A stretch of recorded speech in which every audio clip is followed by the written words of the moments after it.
안녕하세요. 제 이름은 알렉산드라입니다. 루마니아 북쪽 클루지 근교의 작은 마을에서 자라 지금은 헝가리 부다페스트에서 대학을 다니고 있어요. 처음엔 단순히 IT를 전공하려고 온 거였어요. 하지만 이곳에서 저는 전혀 예상하지 못했던 한 나라와의 인연을 만나게 됐습니다. 그 나라는 바로 한국이었어요. 저에게 한국은 처음엔 멀고 신기한 나라였어요. 드라마에서 보던 반짝이는 도시, 아이돌 무대, 그리고 유튜브에서 접한 맛있는 음식들. 그 정도였죠. 하지만 그건 어디까지나 화면 속 이야기였어요. 저와는 전혀 상관없는 그저 지나가는 문화의 흐름 정도로 생각했죠. 그런데 이곳 헝가리에 오고 나서부터 그 생각이 완전히 바뀌기 시작했어요. 아니, 정확히 말하면 헝가리 사람들 속에서 살아보며 그들이 말하는 한국이라는 단어의 무게와 진심을 느끼게 되었다고 해야 할까요? 처음 신입생 OT에서 만난 한 헝가리 친구가 제게 이런 말을 했어요. 너 한국어도 할 줄 알아? 부러워. 난 졸업하고 삼성에 가고 싶거든. 순간 귀를 의심했어요. 삼성? 헝가리에서? 그때까지만 해도 저는 한국 기업이 유럽에서도 그렇게 높은 신뢰와 선망의 대상이라는 걸 몰랐어요. 며칠 뒤 기숙사 근처 카페에서 또 다른 친구와 대화를 나누다 알게 됐어요. 그 친구의 아버지는 삼성 SDI 헝가리 공장에서 일하고 있대요. 그리고 한마디 덧붙였죠. 삼성에 들어가면서 우리 집 분위기가 바뀌었어. 아빠가 퇴근하고 웃는 얼굴로 집에 들어오는 게 난 아직도 낯설거든. 그 말을 들으며 저는 조금씩 깨닫기 시작했어요. 이건 단순한 직장 이야기가 아니구나. 한국이라는 나라 자체에 대한 어떤 특별한 감정이 있구나. 그날 이후 저는 자연스럽게 주변을 유심히 보기 시작했어요. 헝가리 대학 게시판에 붙어있는 한국어 수업 안내 포스터, 도서관에서 대여 중인 책들 중 코리언 비즈너스 스트래터지라는 제목의 책, 그리고 심지어 대학교 채용 정보 칠판에 적혀있는 한 문구. 삼성 SDS 헝가리, 신입개발자 채용 이 회사는 당신에게 기회를 줍니다. 그 문장을 보면서 저는 멈춰섰어요. 너무 간단한 말이었지만 그 안에 담긴 감정은 생각보다 컸어요. 기회라는 단어는 루마니아와 헝가리의 젊은이들에게 너무도 절박하고도 간절한 단어였거든요. 저는 루마니아에서 태어나 자랐어요. 저희 마을은 탄광이 문을 닫고 나서부터 많은 사람들이 도시로 떠났고 남은 건 노년층과 무직자들, 그리고 꿈이 줄어든 아이들이었죠. 고등학교 때 저는 진지하게 고민했어요. 이 나라에 미래가 있을까? 그냥 독일로 가야 하나? 아니면 이탈리아? 아니면 어디? 하지만 그 무렵 어느 날 고모가 이런 말을 하셨어요. 삼성이 루마니아에도 공장을 세웠대. 그 마을 사람들이 진짜 살았대더라. 거기 들어간 사람들은 월급이 제때 나오고 아이 교육도 걱정 없대. 그 말을 들으며 처음으로 한국이라는 나라가 단순한 문화 콘텐츠의 수출국이 아니라 현실을 바꾸는 나라일 수 있겠구나 하는 생각을 하게 됐어요. 그리고 지금 저는 직접 그 이야기를 경험하고 있어요. 헝가리 부다페스트에서 공부하며 루마니아 출신의 친구들과 함께 한국이라는 나라가 우리 세대에게 어떤 가능성과 신뢰의 상징이 되어가고 있는지를 체감하고 있어요. 지금부터 제가 들려드릴 이야기는 단순한 한류 팬 이야기가 아닙니다. 그건 너무 작고 가벼운 이야기예요. 이건 진짜로 한 나라의 인생이 바뀌고 마을이 살아나고 사람들이 다시 꿈을 꾸게 되는 그런 이야기입니다. 그 중심에는 우리가 잘 아는 한국, 그리고 한국의 기업, 한국의 문화, 한국의 시스템이 있습니다. 혹시 믿기지 않으신가요? 그렇다면 지금부터 루마니아와 헝가리에서 제가 직접 보고 들은 한국이 희망이 된 이유를 함께 확인해 보시겠어요? 사실 저는 한국에 한 번도 가본 적이 없어요. 하지만 이상하게도 이곳 헝가리에서 저는 한국을 느끼고 있습니다. 단순히 유튜브에서 보는 것이 아니라 제 일상 속, 제 주변 사람들의 삶과 대화, 꿈속에 한국이 자연스럽게 녹아들어 있었어요. 그 시작은 루마니아에서 보낸 한 여름의 짧은 여행이었어요. 고향 근처에 있는 LG전자 루마니아 공장이 궁금해서 일부러 가봤습니다. 그곳은 한때 거의 유령 도시처럼 조용했던 지역이었죠. 사람들이 모두 도시로 떠나고 빈 건물들만 남아있던 지역이었는데 지금은 달랐어요. 도로에는 새로 깔린 아스팔트, 근처에는 현대적인 카페와 마트가 들어서 있었고 무엇보다도 사람들의 표정이 살아있었어요. 공장 근처 한 슈퍼마켓에서 만난 40대 여성에게 물었어요. 이 근처 사세요? 그녀는 고개를 끄덕이며 대답했죠. 네, 전 LG 공장에서 일해요. 남편도요. 우린 여기 덕분에 집을 떠나지 않아도 돼요. 예전엔 항상 이사 생각뿐이었는데 지금은 여기서 우리 아이도 자라게 하고 싶어요. 저는 놀랐어요. 단지 공장 하나가 들어섰을 뿐인데 사람들의 삶의 방향이 달라지고 있다는 걸 직접 듣게 되었으니까요. 그 다음 주 헝가리로 돌아와선 부다페스트 외곽에 있는 삼성 SDI 헝가리 배터리 공장에 대해 찾아봤어요. 그곳 역시 한때 경제적으로 침체된 산업지대였다고 해요. 하지만 지금은 유럽 내에서 가장 빠르게 성장하는 배터리 산업의 거점이 됐습니다. 삼성 SDI 공장은 하루 수백 명의 직원이 오가고 현지 중소기업들까지 협력업체로 성장하고 있었죠. 헝가리 정부조차도 이 기업을 국가 전략의 핵심 파트너로 언급하고 있었어요. 그곳에서 일하는 한 청년의 인터뷰가 인상 깊었어요. 그는 20대 후반의 엔지니어였고 이렇게 말했어요. 이전 회사에선 한 달에 월급이 밀리기도 했고 매년 구조조정 얘기가 나왔죠. 근데 삼성에 들어오고 나서부턴 미래가 보인다고 해야 할까요? 일은 분명 힘들지만 시스템이 있고 약속이 지켜지고 사람들이 존중받는다는 느낌이 있어요. 그 청년의 눈빛이 너무나 진지했어요. 그리고 그 순간 깨달았어요. 이 사람들에게 한국 기업은 단순한 외국 자본이 아니라 기회였구나. 그건 저에게도 큰 충격이었어요. 우리는 보통 외국 기업이 동유럽에 들어오면 값싼 인건비를 이용해 이익만 챙겨간다고 생각하잖아요. 하지만 한국 기업은 달랐어요. 단순히 이윤만 추구하는 게 아니라 사람들을 고용하고 교육시키고 지역을 살려내고 있었어요.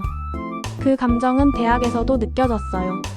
헝가리 국립대에는 정식 한국어 전공 과정이 있었고 저는 교환학생으로 온 한국 친구와 한국어 회화 수업을 함께 듣기도 했어요. 처음에는 다들 드라마 때문에 한국어를 배운다고 생각했어요. 하지만 그건 반의 반도 안 되는 이야기였어요. 그 수업에서 만난 마르타라는 헝가리 여학생은 이미 한국어 TOPIK 6급을 취득했고 서울대학교 국제학과에 교환학생으로 다녀온 경험이 있었어요. 그녀는 이렇게 말했어요. 나는 한국에서 처음으로 열심히 일한 만큼 보상받는 사회가 있다는 걸 느꼈어요. 그리고 그게 진짜 정의라고 생각했죠. 난 그 시스템 속에서 살아보고 싶어요. 그 순간 저는 깊은 감동을 받았어요. 우리가 생각했던 한류는 단순히 콘텐츠 소비나 언어 흥미가 아니었어요. 진짜 한류는 신뢰였어요. 한국은 믿을 수 있는 나라라는 생각, 한국과 함께라면 삶이 나아질 수 있다는 믿음, 그게 루마니아와 헝가리 사람들 마음속에 자리 잡고 있었어요. 특히나 젊은 세대일수록 한국을 단지 멋진 나라가 아닌 현실적인 미래의 선택지로 보고 있었어요. 제가 들은 또 하나의 이야기는 부다페스트 외곽 마을에서 만난 어느 어머니의 말이었어요. 그녀는 작은 식당을 운영하고 있었는데 남편이 삼성 공장에서 일하고 있다고 했어요. 우린 예전엔 정말 힘들었어요. 남편이 중소기업에서 일했을 땐 월급도 제때 안 나왔고 퇴근도 자정 넘어서였죠. 그런데 삼성에 들어간 이후 우리 집엔 처음으로 휴일이 생겼어요. 그리고는 눈물을 글썽이며 이런 말을 덧붙였어요. 한국이 우리 가족에게 준 건 단지 직장이 아니라 삶이에요. 그 말을 듣고 저는 말을 잇지 못했어요. 그게 진심이라는 걸 눈빛에서 느낄 수 있었거든요. 그리고 마지막으로 제 친구 다니엘이 들려준 말이 있었어요. 그는 지금 부다페스트에서 IT를 전공하고 있고 삼성 SDS 헝가리 개발센터에 입사하기 위해 포트폴리오를 준비하고 있었어요. 그는 말했어요. 구글도 멋지지만 삼성은 우리나라에서 더 존경받는 기업이에요. 왜냐하면 여긴 진짜 우리 삶에 영향을 준 회사니까요. 그 말이 제 머리를 때렸어요. 존경이라는 단어. 한국이라는 나라가 단지 인터넷 속의 쿨한 문화가 아니라 현실을 바꾼 존재로 여겨지고 있었던 거예요. 그리고 저는 그 순간 확신하게 되었어요. 우리가 수출한 건 단지 전자제품이나 드라마가 아니에요. 진짜 한국은 신뢰, 기회, 미래에 대한 희망을 수출하고 있었던 거예요. 그날은 늦은 오후였어요. 부다페스트 외곽의 한 산업지대 근처 삼성 SDI 헝가리 공장에서 퇴근하는 사람들을 바라보며 저는 생각했어요. 저 속에 있는 이 수많은 사람들, 지금의 일상이 어떻게 바뀌었을까? 한국이라는 나라가 이들의 삶 속에 얼마나 깊이 들어와 있는 걸까? 그리고 마침내 저는 그 답을 한 사람의 눈물에서 찾게 되었습니다. 인터뷰를 요청했을 때 그는 처음엔 조용히 고개를 저었어요. 자신의 말이 별로 도움이 되지 않을까봐 걱정된다고 했죠. 하지만 제 진심을 느꼈는지 천천히 입을 열기 시작했어요. 그는 50대 초반 두 아이의 아버지였고 삼성 SDI 공장에서 품질 검사 파트를 맡고 있었습니다. 젊었을 땐 일은 고생하는 거지 행복하진 않다고 생각했어요. 그런데 한국 회사에 들어가고부터 그 생각이 바뀌었어요. 저는 조심스럽게 물었어요. 뭐가 그렇게 달랐어요? 그는 잠시 고개를 떨구더니 아주 작게 말했어요. 내가 사람 대접을 받는다는 느낌 처음이었어요. 그리고 정말 예상 못한 일이 벌어졌어요. 그의 눈가에 눈물이 맺히는 걸 저는 똑똑히 봤습니다. 딸아이 생일날 공장에서 휴가를 주더라고요. 가족은 소중하니까 꼭 함께 보내세요라고.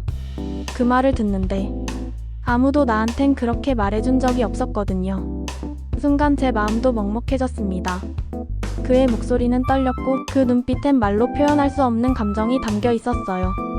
이건 단지 회사에 대한 고마움이 아니었어요.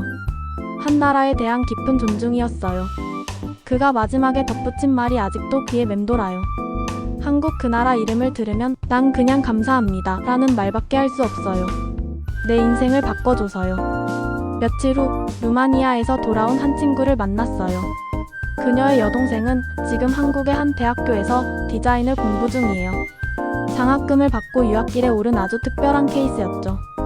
그 친구는 말했어요. 우리 가족은 늘 가난했어요. 대학은 사치였고 공부는 꿈이었어요.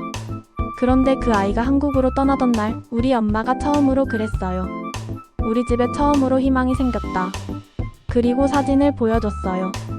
서울 거리를 배경으로 한 밝게 웃는 여동생의 모습. 그리고 옆에는 감사합니다. 한국이라고 손글씨로 쓴 작은 종이가 붙어 있었어요. 그 순간 저는 확신했어요. 한국이 수출한 건 물건이 아니라 가능성, 꿈, 그리고 희망이었구나. 이 이야기는 제가 다니는 부다페스트 국립대학교 국제학부의 헝가리인 교수님에게 들은 말이에요. 교수님은 평소에 매우 냉철하고 논리적인 분이셨어요. 그런데 어느 날 수업 도중 한국의 행정 시스템과 기업 문화에 대해 언급하시다가 이렇게 말씀하셨어요. 한국이라는 나라, 그저 기술이 뛰어나서가 아닙니다. 그곳엔 다른 사람을 배려하는 질서와 책임을 다하는 국민성이 존재합니다. 그것이 진짜 선진국의 힘이에요. 그 순간 강의실은 조용해졌고 한국에서 유학 온 학생들의 눈빛이 달라졌어요. 그 말은 단순한 칭찬이 아니었어요. 존경이었어요. 한국은 지금 단지 자랑스러운 나라를 넘어서 배우고 싶은 나라가 되고 있었어요. 저는 마지막으로 헝가리 부다페스트 대학의 채용 게시판 앞에 멈춰섰어요. 거기엔 이렇게 적혀 있었어요. 삼성 SDS 헝가리. 이 회사는 당신에게 기회를 줍니다. 그 한 줄을 보며 저는 생각했어요. 우리는 너무 쉽게 기업은 이윤을 추구하는 존재라고 생각하지만 지금 이 동유럽 땅에서 어떤 한국 기업들은 한 사람의 인생 전체를 바꾸는 존재가 되고 있었어요. 그 회사에 들어가는 건 단순히 직장을 구했다가 아니라 자존감을 회복했다, 가족을 지킬 수 있다, 이 도시에서 계속 살아갈 수 있다는 의미였던 거예요. 그리고 그 모든 변화의 중심에는 우리가 알고 있는 한국이라는 나라가 있었던 거죠. 마지막으로 루마니아에서 만난 어느 할머니의 말을 들려드릴게요. 그녀는 70대였고 공장 인근에서 손자와 함께 살고 있었어요. 그녀는 손자 이야기를 하다가 이렇게 말했어요. 내 손자는 매일 한국말 공부해요. 왜냐면 그 아이 꿈은 삼성에서 일해서 우리 가족을 행복하게 해주는 거거든요. 그 말을 듣고 저는 더 이상 어떤 설명도 필요 없다고 느꼈어요. 한국은 지금 루마니아와 헝가리에서 꿈을 현실로 만드는 나라가 되어가고 있었어요. 그리고 그 변화는 어떤 드라마보다, 어떤 한류보다도 더 깊고 진실했어요. 그건 단지 문화의 인기가 아니라 삶을 바꾸는 힘이었어요.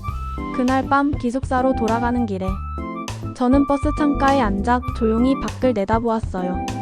어느새에는 져 있었고 부다페스트의 거리는 따뜻한 조명으로 물들어 있었어요. 그 순간 문득 루마니아에서 만난 그 중년 여성의 말이 떠올랐습니다. 한국은 우리 가족에게 기회를 준 나라예요. 그게 그냥 말이 아니라 진심이에요. 그녀의 눈빛, 말투, 그리고 마지막에 환하게 웃으며 건넨 감사합니다 라는 그 한마디가 제 마음에 깊이 새겨져 있었어요. 지금 우리가 살아가는 이 시대에 어떤 나라가 다른 나라에게 희망이라는 단어로 불린다는 것, 그건 상상보다 훨씬 대단한 일이라는 걸 저는 이곳에서 직접 보고 들으며 느끼게 되었어요. 제품을 판 게 아니에요. 드라마나 음악만 보낸 것도 아닙니다. 한국은 지금 삶의 기준을 수출하고 있었어요. 정시에 월급이 나오는 회사가 있다. 일한 만큼 보상받는 시스템이 있다. 공장에서 일해도 사람처럼 존중받을 수 있다. 이건 단순한 기업 운영 방식이 아니라 사람들이 꿈꾸는 정상적인 삶의 형태 그 자체였어요. 그리고 많은 루마니아인과 헝가리인들은 그 기준을 한국이라는 이름에서 보고 있었던 거죠. 우리는 흔히 국력을 이야기할 때 GDP, 무역 수치, 군사력 같은 숫자를 말합니다. 하지만 지금 루마니아와 헝가리에서 한국이란 이름이 의미하는 것은 숫자가 아니었어요. 그건 삶에 대한 신뢰, 사람에 대한 존중, 그리고 다른 나라 국민조차도 안심하게 만드는 체계였어요. 어느 나라가, 어느 회사가 이방인의 가족에게 꿈과 자존심을 줄 수 있을까요? 한국은 지금 그 어려운 일을 해내고 있는 나라였어요. 이곳의 사람들은 말은 많이 하지 않아요. 하지만 그들이 한국을 어떻게 생각하는지는 눈빛에서 알 수 있어요. 부다페스트의 대형 서점에 코리안 워크 에식스라는 책이 베스트셀러로 진열되어 있었고, 루마니아 고등학교 복도에는 한국 유학 설명회 포스터가 붙어 있었고, 헝가리 기업 박람회에서는 삼성과 LG부스 앞에 가장 긴 줄이 있었어요. 이 모든 게 보여주는 건 단 하나였어요. 한국은 지금 유럽의 작은 나라, 사람들의 꿈이 되어가고 있다는 사실이었어요. 저는 사실 한국에서 자란 게 아니에요. 하지만 한국에 대한 로망은 있었죠. 그건 드라마 때문도 K-팝 때문도 아닌 한국 사람들이 가진 근면함, 성실함, 정직함에 대한 존경이었어요. 그런데 한국인 친구들과 이야기해보면 정작 많은 이들은 그걸 당연하게 여기는 경우가 많더라고요. 때로는 지치고 때로는 외면받는다고 생각하고 때로는 이렇게 말하죠. 한국은 너무 바쁘고 각박해서 살기 힘들어. 우리는 아직 선진국이 아니야. 하지만 여러분, 정말 그렇기만 할까요? 지금 이 순간 유럽의 조용한 마을 어귀에서 한국 기업의 퇴근버스를 기다리며 아이를 안고 있는 어느 루마니아 어머니는 그 바쁜 한국에게 매일 감사하고 있어요. 부다페스트 골목길 작은 식당의 주방장은 자신의 남편이 한국 회사에서 일하게 된 걸 가문 최고의 자랑이라고 생각하고 있어요. 그들이 말하지 않아도 그들이 보내는 눈빛은 우리에게 말해주고 있어요. 한국 고마워요. 한국인들 정말 대단해요. 그리고 저는 그 말을 꼭 여러분께 전하고 싶었어요. 지금 한국은 단순히 좋은 나라를 넘어서 존경받는 나라, 믿을 수 있는 나라, 그리고 꿈을 현실로 만들어주는 나라가 되고 있어요. 우리는 너무 가까이에 있어서 그 소중함을 자주 잊지만 먼 나라의 사람들은 그 가치를 온몸으로 느끼고 있습니다. 그리고 그 한국이란 나라의 정체는 기업 이름도 정부도 아니에요. 그건 바로 당신, 지금 이 영상을 보고 있는 한국인 여러분이에요. 여러분이 만들어온 신뢰, 여러분이 쌓아온 노력, 여러분이 살아온 방식이 지금 세계를 감동시키고 있습니다. 오늘 제가 들려드린 이야기는 루마니아와 헝가리에서 실제로 보고 듣고 느낀 진짜 이야기예요. 물론 모든 사람이 한국을 좋아하지는 않을 수 있어요. 하지만 적어도 이곳에서는 한국이라는 단어가 누군가에게 희망이고 누군가에겐 자부심이며 누군가에겐 미래를 향한 약속이라는 걸 저는 확실히 느낄 수 있었습니다. 이 영상이 누군가에게 작은 울림이 되었기를 바라며 마지막으로 이렇게 말하고 싶습니다. 한국은 단지 한류의 나라가 아니라 사람을 살리는 나라입니다. 그리고 그 이야기를 저는 오늘 여러분께 꼭 들려드리고 싶었습니다. 감사합니다. 여기까지 시청해주셔서 정말 감사합니다. 어떠셨나요? 혹시 여러분도 가슴 한편이 뭉클해졌다면 저와 같은 감정을 느끼신 거라 믿습니다. 이 이야기는 단지 루마니아와 헝가리에서의 특이한 반응이 아니에요. 지금도 세계 곳곳에서 조용히 그러나 분명하게 퍼지고 있는 한국에 대한 존경과 신뢰의 이야기입니다.